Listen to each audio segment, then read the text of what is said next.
حدیث مبارکہ کا مفہوم ہے، حضور نبی کریم علیہ السلام نے ارشاد فرمایا، قیامت کے دن میرے قریب تر وہ ہوگا جس نے دنیا کے اوپر مجھ پر کثرت سے درود پاک پڑھے ہوں گے۔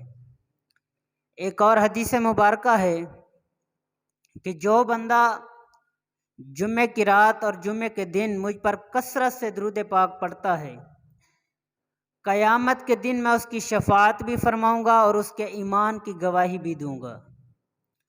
تو کتنے خوش نصیب ہوں گے وہ حضرات جن کے ایمان کی گواہی حضور نبی کریم علیہ السلام دے رہے ہوں گے، اور شفاعت بھی حضور نبی کریم علیہ السلام فرما رہے ہوں گے۔ وہ دن تو ایسا دن ہوگا کہ اس دن ماں باپ اپنی اولاد کو چھوڑ دے گی، اولاد اپنے والدین سے دور بھاگ جائیں گے، بہن بھائی سب ایک دوسرے سے دور بھاگیں گے۔ وجہ کیا ہوگی کہ کہیں کوئی نیکی کا سوال ہی نہ کر لے۔ اور آج دنیا کے اوپر تو ہمارے بہت سے چاہنے والے بھی ہیں، ہم سے محبت کرنے والے بھی ہیں، جو یہ کہتے ہیں کہ ہماری جان بھی آپ کے لیے قربان ہے، لیکن جب محشر کا دن آئے گا، ہر طرف افراتفری ہوگی، اس وقت ہر ایک دوسرے سے بھاگ رہا ہوگا۔ وجہ کیا ہوگی کہ کہیں آج نیکی کا سوال ہی نہ کر لے۔ تو اتنے مشکل دن میں، اتنے مشکل وقت کے اندر حضور نبی کریم علیہ السلام کی شفاعت مل جائے تو اس سے بڑھ کر اور کیا چاہیے۔ وہ دن تو ایسا دن ہوگا کہ تمام انبیاء بھی اپنی امتوں کے بارے میں کہیں گے کہ ہماری امت کے بارے میں جو فیصلہ فرمانا ہے میرے مالک فرما دے، لیکن ہمیں جنت عطا فرما۔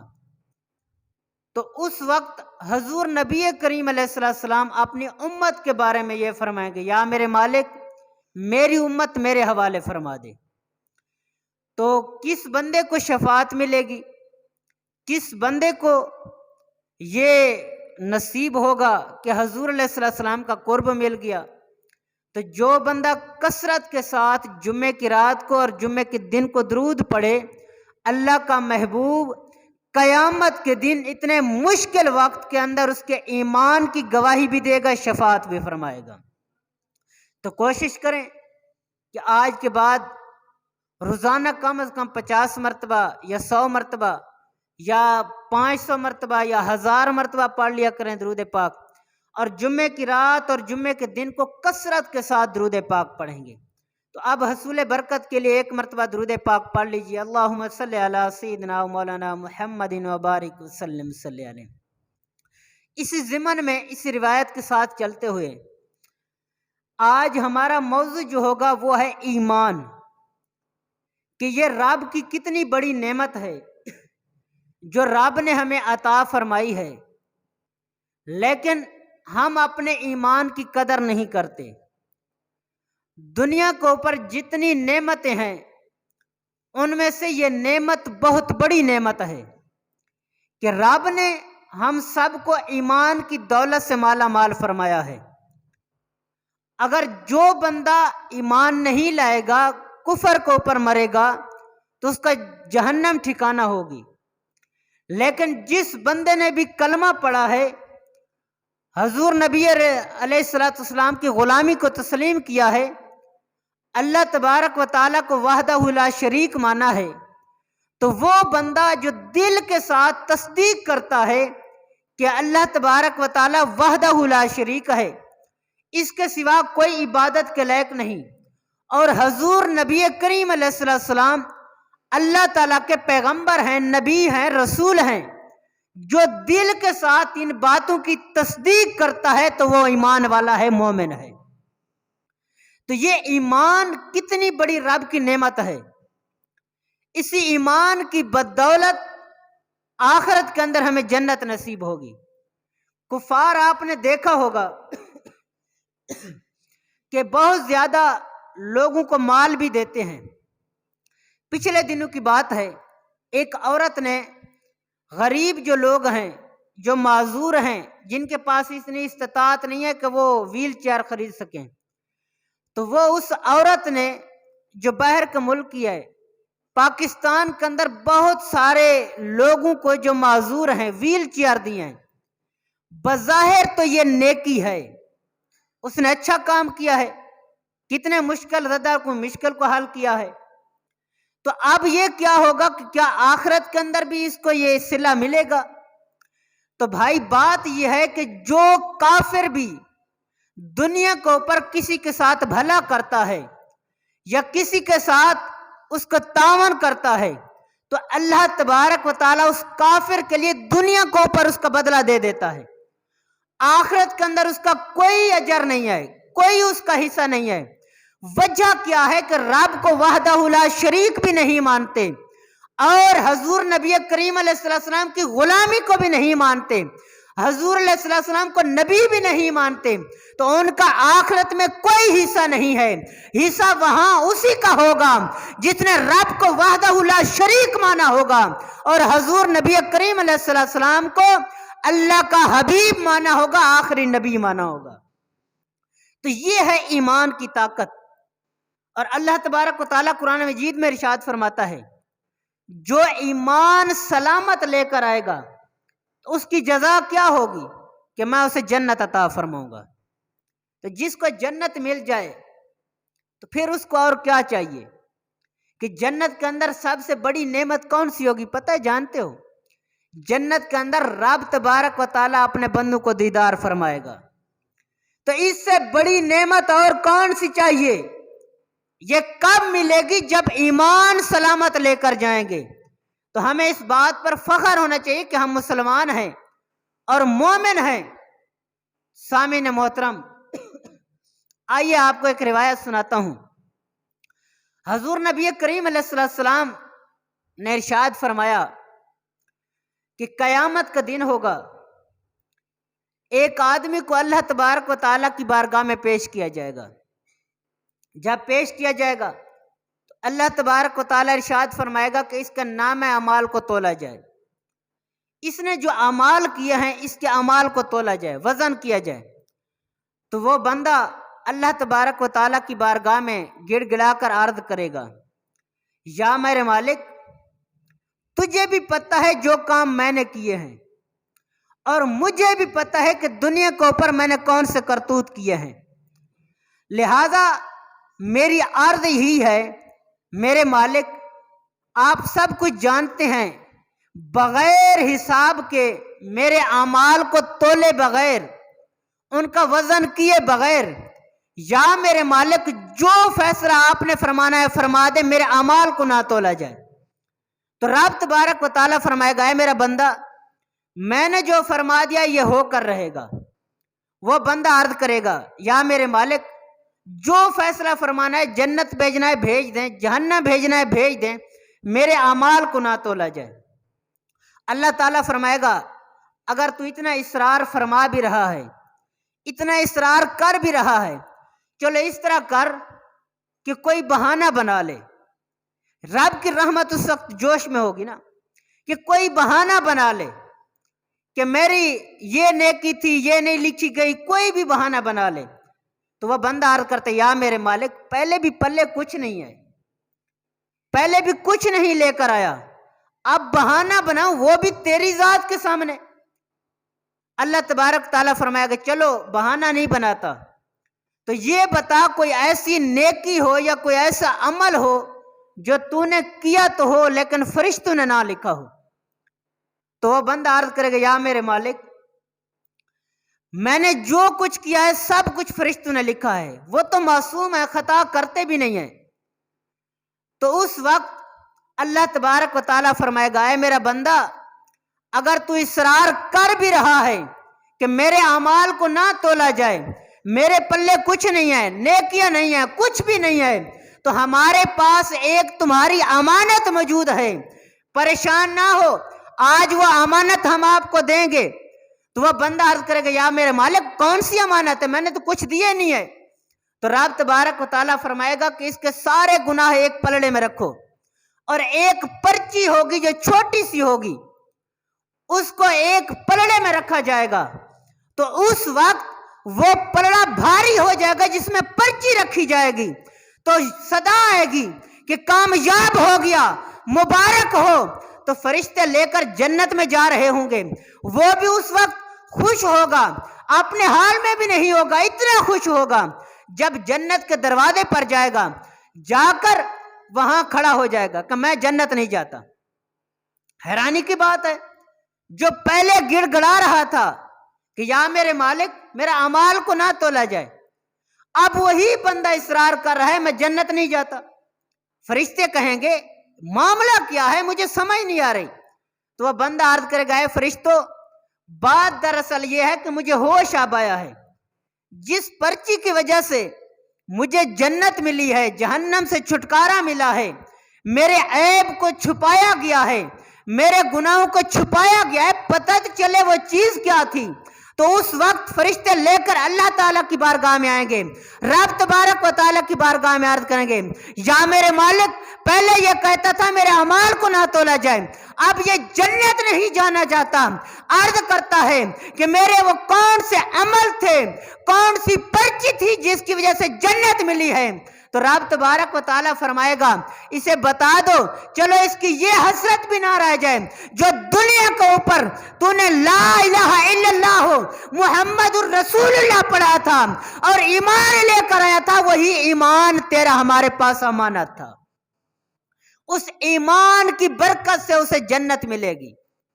तो सामीन मोहतरम, ये इतनी आला चीज है ईमान, लेकिन आज हम देखें कि जो ये हमें ईमान मिला है, हम इस ईमान की कदर कितनी करते हैं, हमने इस ईमान की कदर को कितना जाना है। सामीन मोहतरम, हम तो अपने ईमान को हर वक्त धक्के दे रहे होते हैं। देखिए, तिजारत करते हैं तो तिजारत के अंदर भी हम धोखा कर रहे होते हैं। क्या ये ईमान यही चीज है? हमने यही सीखा है, ये हमारा ईमान है। हम कारोबार करते हैं तो उसके अंदर भी धोखा, हम किसी से वादा करते हैं तो उसके अंदर वादा खिलाफी, हम मुसलमानों को पर जुल्म कर रहे हैं तो ये भी क्या ईमान है? हम डाके डाल रहे हैं तो ये क्या ईमान है? हम चोरी कर रहे हैं तो ये क्या ईमान है? नमाजें हम कज़ा कर रहे हैं, रोजे हम छोड़ रहे हैं, दूसरों के साथ वादा खिलाफी हम कर रहे हैं, दूसरों का नाहक माल हम खा रहे हैं, क्या ईमान इसी चीज का नाम है? भाई, जो ईमान हमें मिला है वो बहुत कीमती चीज है, लेकिन हमने तो हर वक्त ईमान की परवाह भी नहीं की। हमारी जिंदगी जो गुजर रही है, अगर हम इसी जिंदगी को इसी एक नेमत के शुक्राने में हर वक्त इबादत में गुजार दें तो फिर भी पूरी नहीं होगी। सामीन मोहतरम, आइए, जो लोग तिजारत के अंदर धोखा नहीं करते, तिजारत करनी कैसे चाहिए? हजरत अब्दुल रहमान बिन औफ रदी अल्लाह तआला अन्हु सहाबी रसूल हैं।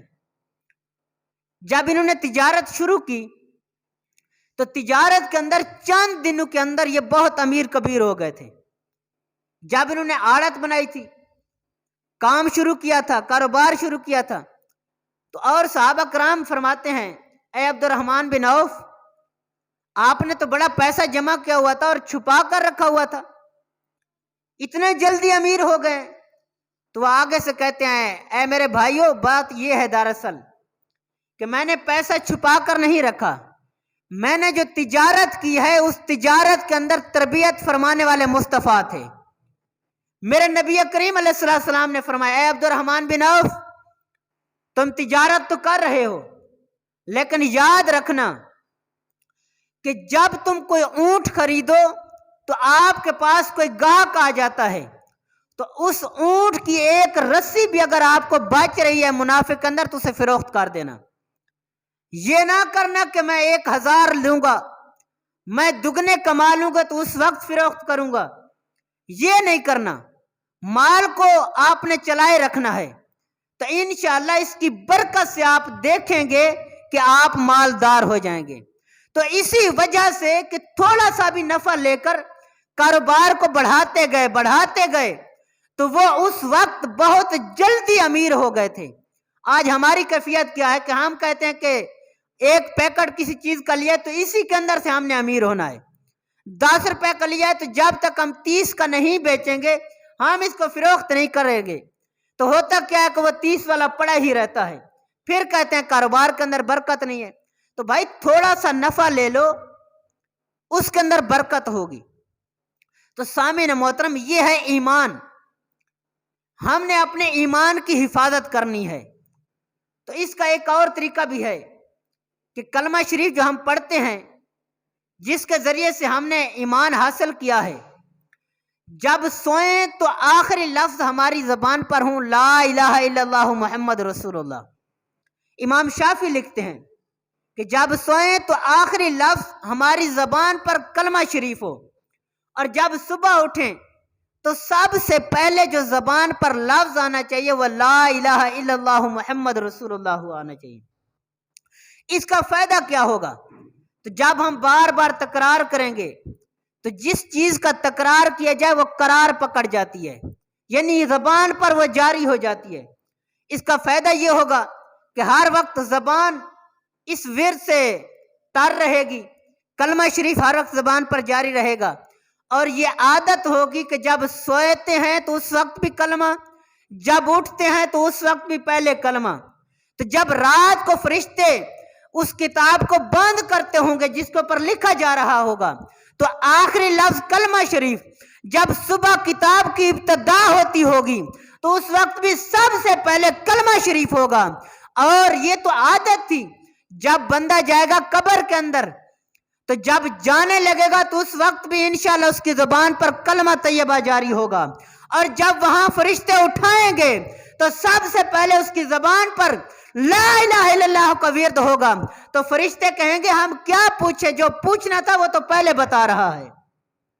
तो ये फायदा होगा कलमा शरीफ के विर्द का। सामीन मोहतरम, आइए देखते हैं कि ईमान की ताकत क्या है। ईमान है क्या? जब सल्तनत उस्मानिया को तोड़ने के लिए अंग्रेजों ने बड़ी कुव्वत लगाई थी, बड़ी ताकत लगाई थी, लेकिन वो सल्तनत उस्मानिया को तोड़ नहीं सके। उन्होंने एक मशवरा किया कि हो तो हम ये जायजा लेते हैं कि आखिर वजह क्या है कि हम इनको शिकस्त नहीं दे सकते, हम इनको हरा नहीं सकते, हम इनसे जीत नहीं सकते। तो उस वक्त जो इल्म का मरकज था वो बगदाद शरीफ था। तो उन अंग्रेजों ने, उन कुफार ने एक जासूस अपना भेजा, जाओ जाकर इल्म का जो शहर है, जहां पर इल्म का मरकज है, जाकर देखो कि लोग करते क्या हैं जिसकी वजह से हम उन्हें शिकस्त नहीं दे सकते। हुआ यह कि वो अंग्रेज जब बगदाद शरीफ पहुंचा, खाने का वक्त हुआ, तो उन जासूस के ज़हन में दो चीजें थी। एक वहां के हालात का जायजा लेना, दूसरा जब वापसी जाऊंगा तो कोई चीज यहां की लेकर जाऊंगा। तो जब वो होटल के ऊपर बैठा, खाना खाने लगा, खाना खा रहा है, तो खाना खाने के बाद वो अंग्रेज जब उठा और जाकर होटल वाले से उसने पूछा कि आपके पैसे कितने, पैसे बताइए। तो होटल वाला आगे से जवाब देता है कि आपके पैसे अदा हो चुके हैं। उसने कहा कि भाई मैं तो अभी खाना खा के फारिग हुआ हूं, मैंने तो पैसे दिए नहीं हैं, मेरे पैसे कैसे अदा हो गए? तो वह होटल वाला कहता है कि आपने देखा है कि जब आप खाना खा रहे थे उस वक्त तुम्हारे सामने एक आदमी आया है, उसने आकर आपको देखा है और देखकर वहां से चला गया है। तो वो अंग्रेज कहता है जी हाँ, ये तो मैंने देखा है, एक आदमी ने मुझे देखकर वापस चला गया है। तो वह होटल वाला कहता है उसी ने तो तुम्हारी रकम अदा की है। पूछा वो तो मुझे जानता भी नहीं है, पहचानता भी नहीं है, मैं भी उसे नहीं जानता, फिर भी मेरी रकम अदा की। तो वह होटल वाला कहता है कि उसने यही कहा है कि कितने दिन हो गए मेरे घर में मेहमान नहीं आया, मैं परेशान हो गया हूं कि मेरे घर में तो मेहमान भी नहीं आ रहा।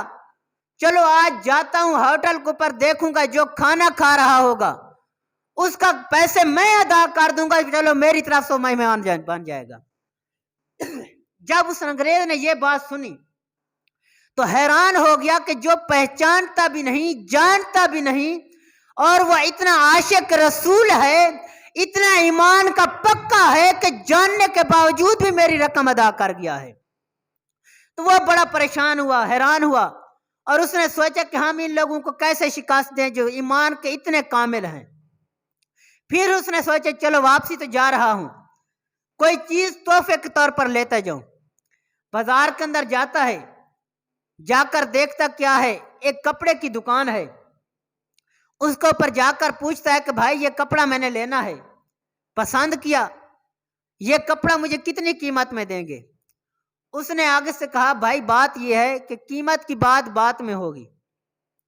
बात यह है कि ये कपड़ा जो आप खरीदना चाहते हैं, अगर मेरे बजाय वो सामने वाली जो दुकान है उसके ऊपर चले जाएं तो वो कपड़ा भी इसी क्वालिटी का रखे हुए है, कीमत भी इसी में होगी, और वहां से कपड़ा खरीद लें तो इसमें मेरे लिए भी आसानी होगी, तेरे लिए भी आसानी होगी। उसने सोचा ठीक है, वो वहां चला गया, जाकर उसने कपड़ा खरीदा। जब कपड़ा खरीद लिया तो पीछे मुड़कर देखा पहले दुकान वाले की तरफ, तो वो उस अंग्रेज को देखकर मुस्कुरा रहा था। अब तजस्सुस उसका और भी बढ़ गया कि पहले मुझे वहां भेज दिया, खुद नहीं दिया, हालांकि उसके पास मौजूद था, लेकिन दूसरे के पास भेजा। पहले ये तजस्सुस था, अब ये तजस्सुस आ गया कि ये देखकर मुस्कुरा क्यों रहा है। कपड़ा खरीदा, खरीद कर वापस आया और आकर कहा कपड़ा मैंने खरीद लिया है, लेकिन ये बता कि आप मुस्कुराए क्यों हैं? तो उसने आगे से जवाब दिया, बात दरअसल ये है कि कपड़ा मेरे पास भी मौजूद था, बेच मैं भी सकता था, लेकिन मैं ये देख रहा हूं कि सुबह से मेरे पास इतने गाहक आ चुके हैं कि आज का निजाम मेरा अच्छा चल सकता है, आज मेरा खाना पक सकता है। लेकिन वो मेरा भाई जो सामने बैठा था, सुबह से उसके वक्त कोई गाहक नहीं आया, उसने अभी तक कोई सेल नहीं की, तो मैंने सोचा मेरा तो आज का गुजारा चल गया है, अगर मुसलमान भाई की मदद कर दूं। चलो आपने कपड़ा उससे खरीदा है, आज उसके बच्चों का पेट भी पाल सकेगा। तो वह अंग्रेज ये बात जान गया कि जो ईमान के इतने कामिल है, कभी उन्हें हम हरा नहीं सकते। तो ये है ईमान। तो सामीन मोहतरम, आज हम सोचें कि हमारी कैफियत क्या है। हम तो ये देख रहे होते कि भाई की कोई चीज बाहर पड़ी हो हम उठा लें, बहन की जमीन जो उसके हिस्से की थी वो हम हड़प कर गए, खा गए। ये हमारा ईमान है। भाई जो ईमान हमें मिला है उसकी हिफाजत करें। अगर ईमान सलामत ना रहा तो क्या करेंगे? दुनिया भी गई, आखिरत भी तबाह हो जाएगी। तो सामीन मोहतरम, ये ईमान ये रब की बहुत बड़ी नेमत है। इस ईमान की कदर कीजिए, मैं भी और आप भी, और देखें कि हमारे आमाल कैसे हैं। हमें जो इतनी बड़ी नेमत मिली है कि हम इसकी कदर कर रहे हैं, कौन सा गुनाह है जो हम नहीं कर रहे? तो सामीन मोहतरम, यह भी सुनने को मिलता है कि सुबह सुबह लोग एक दूसरे को कह रहे थे कि आपने मेरा ईमान खराब कर दिया है, आप मेरे सामने आए, मेरा तो ईमान ही खराब हो गया है। अगर उस भाई से पूछ लिया जाए सुबह की नमाज पढ़ी है, तो जवाब है अगर नहीं पढ़ी, तो ये तो ईमान सलामत लेकर खड़ा था ना। पहले ईमान सलामत था, अब खराब हुआ है। सुबह की है, नमाज नहीं पढ़ी, रब की नाफरमानी की है, ये ईमान सलामत लेकर हम खड़े हैं। झूठ दूसरों की गिबतें करते हैं, दूसरे लोगों से हसद करते हैं। तो सामीन मोहतरम, हमें इस ईमान की कदर करनी होगी ताकि ये ईमान सलामत लेकर जाएं। तो रब तबारक व तआला कुरान मजीद के अंदर इरशाद फरमाता है, जो ईमान सलामत लेकर आएगा उसको जज़ा ये मिली कि मैं उसे जन्नत अता फरमाऊंगा।